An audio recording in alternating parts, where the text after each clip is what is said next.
আজকের রেসিপি ঘ্যাটকল পাতা বাটা।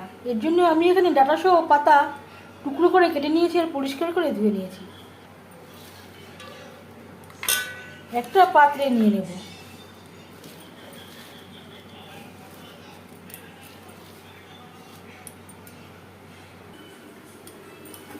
গ্যাস আমি অন করে দিয়েছি। দিয়ে দিলাম স্বাদ মতো লবণ।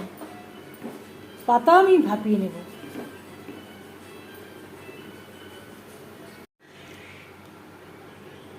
ঘ্যাটকল পাতা ভাপিয়ে নিয়েছি, অনেকটাই কমে গেছে।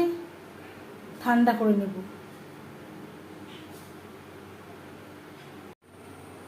ঘ্যাটকল পাতা ঠান্ডা হয়ে গেছে। মিক্সচারে একটা জারে নিয়ে নেব।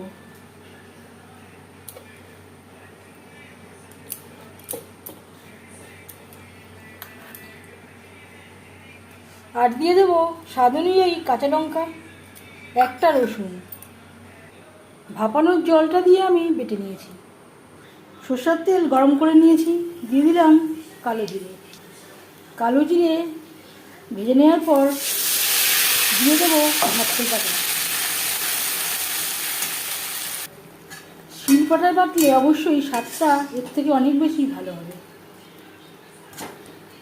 এইভাবে নাড়াচাড়া করে ড্রাই করে দেবো। প্রথম 5 মিনিট হাই ফ্লেমে রান্না করে নেওয়ার পর গ্যাসের ফ্লেমটাকে লোতে করে দেবো।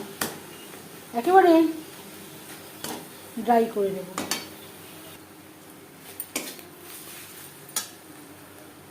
কড়াই থেকে ছেড়ে আসছে, একেবারে ড্রাই হয়ে গেছে। একটা পাত্রে উঠিয়ে নেব। ঘ্যাটকল পাতা বাটা রেডি।